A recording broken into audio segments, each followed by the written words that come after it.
El que fuera líder de los autodefensas en Michoacán, José Manuel Mireles, el doctor Mireles, porque era doctor, falleció el miércoles ayer, Uy, víctima del COVID. Ya había estado ingresado en el hospital 15 días y había caído 2 veces en terapia intensiva. No pudo salir adelante. Mi papá ya falleció. Nomás les aviso. Tiene unos 5 minutos que falleció. Gracias a todos por estar pendientes. Pero oficialmente el doctor Mireles ya falleció. Fue el anuncio que hizo su hijo Alex por las redes sociales. Fue un hombre muy importante, Mireles. Mucho. Y quién sabe si el gobierno no lo hubiera detenido, a dónde hubiera llegado, porque tenía intereses políticos y se iba a postular para gobernador, es más quería, y no le sobraba público que hubiera votado por él en Michoacán. Tenía jale entre la gente, me consta. A los pueblos donde llegaba, los recibían con aplausos, le besaban la mano.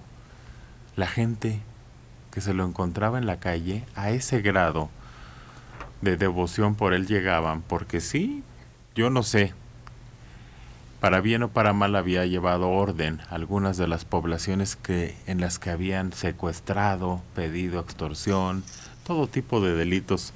Él llegaba con su gente, sus armas, andaba armado y ponían orden. No llegaba como la tuta llegaba repartiendo billetes y la gente se acercaba a él y lo seguía y le hacían caravanas, pero porque siempre repartía dinero. No, en el caso de Mireles era una devoción natural, honesta de la gente, que le buscaba la mano y se la besaba cuando llegaba a los pueblos, Liliana. fíjate que yo tengo muy presente de las primeras declaraciones que nos llegaron de él y que realmente en esa ocasión él habla de una forma muy sencilla, muy clara de cuál era la situación en Michoacán y de dónde venía ese levantamiento, o sea, ese impulso que tuvieron para formar las autodefensas en la zona de Michoacán y te hablaba con palabras muy sencillas diciéndote que primero ahí siempre se había dado lo del narcotráfico, siempre había habido problemas, pero que todo se movía entre los narcos, no se metían con la gente, con las poblaciones, con los hijos, con las hijas, con las esposas. Que llega un momento en que ya todo este movimiento de narcos empiezan a hacer extorsiones, empiezan a violar a las hijas, empiezan a llevarse a las esposas, a ser una especie de leva que se lleva a todos los jovencitos de determinado rango de edad. Entonces, cuando ya comienzan a enfrentarse los habitantes de Michoacán con esas situaciones, es cuando la gente se desespera y dice, no, hombre, esto ya nos está rebasando.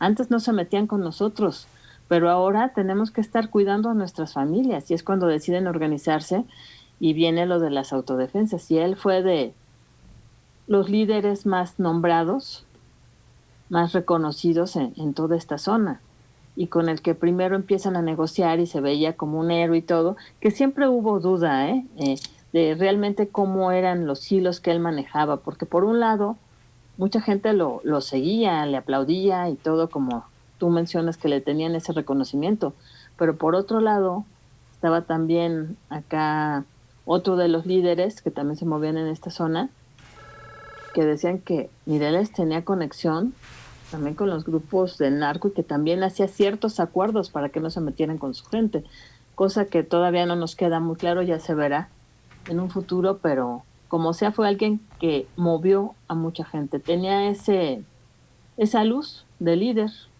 precisamente. Fíjate, No, y yo creo que lo importante pasa la historia como el personaje que evidencia la incapacidad del Estado Mm, absolutamente para sí, garantizar la seguridad como tendría que hacerlo el Estado, punto. Ya, sea el gobierno que sea, fue el gobierno incapaz de, al menos en esta región, y bueno, en muchas otras, pero en esta región donde él estaba, que era Michoacán, la parte de Guerrero, es decir, digo, él estaba muy focalizado en el estado de Michoacán, pero puso en evidencia eso, esa incapacidad absoluta del gobierno y del Estado. Mario. Pero también la absoluta falta de disposición del gobierno a permitir que las comunidades solas pudieran atacar esos problemas, resolverlos de alguna forma. Entonces no admite el gobierno en aquella época, por ejemplo, no admite la competencia de alguien, aunque no esté haciendo nada.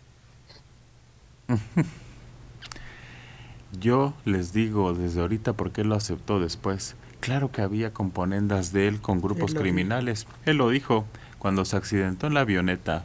Venía de pláticas con ellos. Pero dijo, no hay manera de contener a estos hombres porque están perfectamente equipados con armamento y son muy poderosos económicamente. Necesitamos ayuda de alguien. Y también nos lo advirtió al gobierno y a todo el país. El cartel Jalisco Nueva Generación es un problema grave. Si lo dejan crecer, no lo van a poder detener más adelante. Desde antes, Mireles nos advirtió del peligro que era ese cartel y el poder y los sanguinarios que eran. Pues qué lástima, porque es un símbolo. Es como a mí se me hacía como un Zapata. A mí se me hacía como un Pancho Villa, pero lo cortó el gobierno, lo eclipsó, lo humilló cuando lo peló y lo metió a una cárcel injustamente por posesión de pata de pollo. Era lo único que traía en la mano y eso fue lo que lo acusaron y por eso lo metieron a la cárcel. Y es ahí en la cárcel en donde él empieza a tener padecimientos. Oh, claro. Yo supongo que por el maltrato, la mala alimentación, todo eso que le dieron es cuando él empieza a tener padecimientos y cuando lo liberan, que es cuando él regresa a Michoacán y le dan un puesto en una dependencia oficial. Pues yo creo que ya él estaba cansado de hablar tanto y que nadie lo escuchara. Quien quiera verlo, yo les he recomendado un documental. Está en Netflix, me parece, Tierra de Carteles. Habla del doctor Mireles, lo recoge en algunas imágenes y en algunos de sus giras, vamos a decir, lo que hacía por todo Michoacán. Tierra de Carteles, es muy interesante la película, vale la pena. Ya tiene muchos años que salió, no sé cuántos. Como 8. Pero vale bien la pena. Tierra de Carteles, ahí recoge a Mireles y otros problemas de las drogas en ese entonces.